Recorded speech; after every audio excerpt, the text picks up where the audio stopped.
Happy Sunday, Hive. Thank you all for being here today. Like I said, today is Sunday, July 13th, 2025, and we are going to be discussing the idea of narrative planting. Now, when I say narrative planting, are there people in the Hive that know what I mean about that?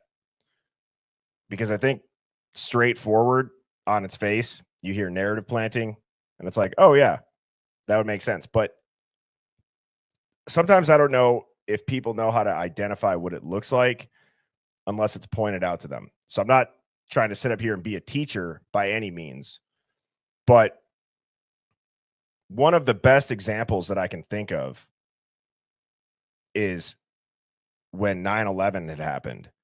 Like CNN or one of the big three media companies, they found this random guy who within just an hour or two of the tower collapse, just some random bystander is talking about how, yeah, the buildings gave out due to structural collapse. And it's like, how would you even know that? What I'm trying to say is once that's out there, once that first talking point is out there, it's solidified until it's not. And you put your tinfoil hat on and you start thinking about, well, who benefits from narrative planting? Well, the people that benefit from narrative planting are the people who are behind whatever is going on. I think it can be done by any level of the person's involvement. It could be a low level police officer, or it could be the chief. Shit, you could even go crazier and you could say the top execs of the media are in cahoots with the government, which is not a stretch at all. And it is that's exactly right. Inside your bones. It's meant to throw you off. Sherlock says, Birdie, have you ever seen the Sinclair broadcasting video that shows every news? Yes, I have. And you know what? I'll actually play that right now. Wolf, our greatest responsibility is to serve our Treasure Valley communities, the El Paso, Las Cruces communities, Eastern Iowa communities. Mid-Michigan communities. We are extremely proud of the quality, balanced journalism that CBS 4 News produces. But we are concerned about trouble and irresponsible, one-sided news stories plaguing our country. The sharing of biased and false news has become all too common on social media. More alarming, some media outlets publish these same fake stories without checking facts first. The sharing of biased and False news has become all too common on social media. More alarming, some media outlets publish these same fake stories. Unfortunately, some members of the media use their platforms to push their own personal bias and agenda to control exactly what people think. And this is extremely dangerous to our democracy. I finished the Amazon series. I turned it off like 20 minutes into it. And I made myself watch it this morning. And I got to figure out how I want to say this. Because in my head, when I was thinking it, when I was watching it, especially when they're talking about just like how quote unquote destructive social media has been with all these theories. I mean, they said it themselves, meaning all of the kids, when they saw Brian Koberger, they were like, all my theories just went out the window. So it's like they were doing the same thing. And I understand it. It's different if people are showing up at your house trying to get a story, or if they're like following you and your family around. Like, none of us probably condone that at all. I know I certainly don't. But they should not direct, in my genuine opinion, that anger should not be directed at social media, because that's a machine you're never going to stop. That should be directed at the police department for taking 4 days to give a press conference with the most minimal detail. Like the most minimal level of detail I've ever seen. And you look at these reporters, while they're asking them, they're dumbfounded at the answers that they get back. So instead of being mad at us, which if there was offensive things or if there was things that were said and yada, yada, yada, obviously, okay, we're all intelligent people here. We know what I'm talking about when I say, like, how do you expect people to not talk about? It's on CNN. It's on MSNBC. It's on Fox News. How do you not expect the internet to talk about it? So it's just interesting. You're on video camera with the victims of that crime that's on the world news. It's an unfortunate situation to be in. I hope that nobody ever is in that, but it's like, I was a little bit confused on that because they drilled that home for a very, very long time throughout that. If the police didn't keep everything overly secret, there wouldn't have been as many speculations and solicitation. The police department have media liaisons specifically for that. They never use it. What else is interesting is how many times have we heard that Moscow is just this little quiet, peaceful mountain town, or however they described it, and nothing like this happens here. They're not equipped for the resources, or they don't have the resources and aren't equipped for this. You have two fairly large college campuses full of students within a 10-mile radius. How is that police department not equipped more to talk to the media? And in reality, okay, this might trigger people, so this is a trigger warning. In reality, if you go off of the narrative, you're going to tell me that that police department is not equipped to handle a homicide, a multi-victim homicide. Does anybody think that that is a little bit odd? So let's get back to this narrative planting. I had the opportunity to speak to some of my sources, and I've been told that there were differences in the way that the victims were killed. Some were more severe than the other. And this week we heard the target attack walk back and then reverse it back to it being a target attack. What can you tell us about the targeted attack? They have told us that it was targeted, but they told us they can't tell who. We asked specifically, and they said, we'll try to get that information to you. And they got back to us a day or so later, and they said, we're sorry, we can't give you that information. But then a day later, we saw in the news that it was not targeted, or they think the whole house was targeted. But I'll cut to the chase. Yeah. Real quick, before he says this, you know what's so interesting to think about? And look, I'm not knocking the Gonzalez family. Let me just put that on the record. It's like what I was saying about the whole Amazon thing. It's like what I was saying with the whole Amazon thing about how, you know, you can't go out there and put an interview out like this where you're saying the police aren't doing a good enough job. We have no idea what's going on. We don't know who is targeted, and not expect the internet to just go bananas with that. This is December 4th, I believe. It's about a month before, 30 days before Brian Koberg is arrested. This next part either is the craziest coincidence after just being told they're not involved in the investigation, after being told they're going to go the third party route. I want you to listen to what they say and then think about the events that transpire over the next month. Then, you know, the community, this is a community that is IT based. These guys live a digital footprint like we've never. All of us older people, we don't know how much that digital footprint could be helpful. So that's what we asked for. I hope like a DNA, a family lineage, if they could come out here and just start taking, this town is not that big. We could figure out this, and it might not be him. It might be a family member. We have family all going to the school together. You know, there's cousins, there's aunts, there's uncles. We could find this guy just with volunteers. Lineage companies were, Put Idaho on the map. That was probably, for me, that's when I'm like, holy shit.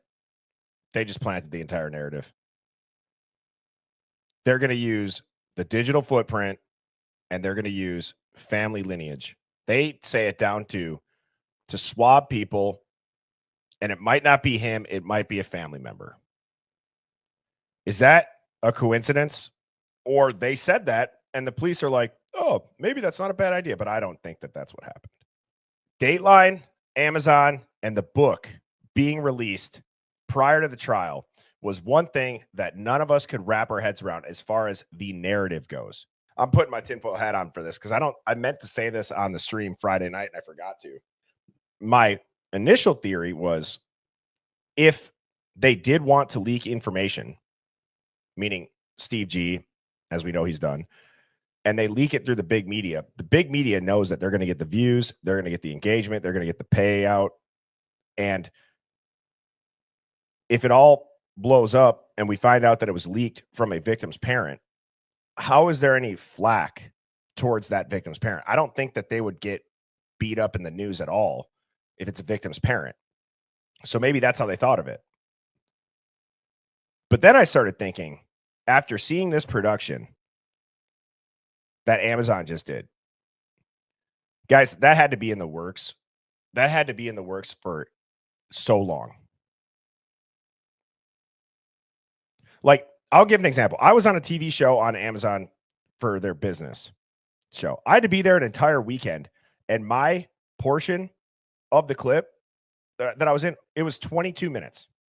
And we filmed 10 hours both days. Intros, outros, mic checks, getting called back into walk a different way. We're going to put this music on instead. All this crazy shit. So when I saw that, I'm like, that Amazon one, like the Dateline was a production, but Amazon, that was like a production. The amount of people they had in there, the videos, it's crazy. So then I started thinking to myself, why would Amazon take that risk? Why would you set to release that right before trial? Why would you do that? Why wouldn't you wait until the trial's over? Get their takes on stuff that comes out in the trial. Wouldn't that make for a better series? Why would you risk getting sued, maybe some legal troubles, until I put it together? How weird is it that Amazon didn't have to change their airing schedule, and they just so happened to not have to worry about a trial because of the plea deal? And it timed out meticulously. It's the hottest topic all over the news, and boom, Amazon has it ready to go. How could they have ever have known that there would have been a plea deal and that they weren't going to get sued or be the reason that a murderer might get off because of leaks and false evidence or whatever they say in there? I have my suspicions. The reason why Amazon was promoting it, and maybe some authors were promoting their books, this is just my opinion. I have my suspicions that they knew they were going to be all right. They knew that trial wasn't going to happen. You think back to the leaked text messages between Steve G and Brett Norton that we looked at? Shit, he was talking about Patterson almost 2 years ago. So it makes you think, did they know that there was not going to be a trial? And Hitler didn't give a flying fuck. That's right. Think about the timing of that. So let's see this. The plea agreement hit the docket on June 30th. Amazon's new Idaho 4 show premiere date, July 11th. Oddly enough, right after July 10th, when the notice of hearing to motion to vacate the non-dissemination order. It's things like that where I'm like, now that I thought of that, where I'm like, because I'm like, that's a terrible business move on Amazon's part. Seriously, think about how bad of business that actually is on Amazon's part. If they're just operating as a business to go and risk a Supreme Court case murder trial for the quadruple homicide in the Idaho 4 case that's been on every news station and is world news. Why would you want that blowback on your business? Or what if there's a giant payday now waiting for you because somebody leaked to you that there's going to be a plea deal signed? So you go forward with it. Because that series, guys, like I've said, that production, that's taking, you know what? Let's actually look this up. How long does a 3-episode Amazon series on average, like let's say docu-series, documentary, etc., take to film, edit, produce from start to finish? The fastest possible timeline would be 4 to 6 months. But the typical timeline for docuseries on Amazon and Netflix is 9 to 15 months. And again, that's going off of 3 episodes. Sherlock Holmes, fun fact about Amazon Prime. It's owned by a little company called Amazon. And if you source triangulate the origin story of Amazon, you will quickly validate that the story of a young Jeff Bezos starting the company out of his garage is faker than Bill Thompson's cry face. You'll find that most of the funding came directly from a CIA sublet, as well as a little firm called Deloitte. Deloitte is and always has been the CIA's largest consulting and PR firm. So this new Idaho 4 Prime series is basically the equivalent of a CIA-funded Netflix series, set to air on a timing schedule that's obviously no coincidence. In fact, both Amazon Prime and Dateline contract out of the same production sets that Netflix uses. So when you see realistic looking reenactment scenes or photos from these Prime/Dateline series, you're not looking at exclusive crime scene photos and footage. You're literally looking at reenactment set production images and footage, all ultimately funded by the same consulting firm the CIA owns.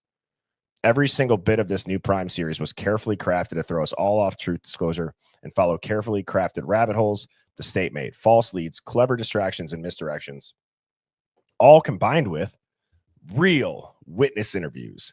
Not because those witness interviews aren't credible to an extent, but because all the best lies are built around core pillars of truth. That's how it works. It's also profoundly disgusting that a law enforcement owned consulting firm is profiting off these deaths in this way, meeting on the same production sets contracted out by Netflix to bring you a huge pot of deception gumbo sprinkled with little flakes of truth on top, and all edited together in such a way that the public can't tell what parts are truth flakes and what parts are just set theater. It's absolutely disgusting and monumentally disrespectful for the state to make money off this tragedy with a subscription series like this. It harms any hope or possibility of rehabilitating trust in our institutions or that our society does right by these victims. It also directly harms post-plea deal appeals, of which Brian has many, and any and all future jurisprudence, sorry if I mispronounced that, which is supposed to be about bringing closure to the victims' families. It's also a wild desecration of the memories of Kaylee, Maddie, Ethan, and Xana. Anyone involved with this production should be ashamed of themselves. Well said. Well said. Did anybody find it odd when Hunter and his girl were like, I had this feeling to get up and lock the door in the middle of the night.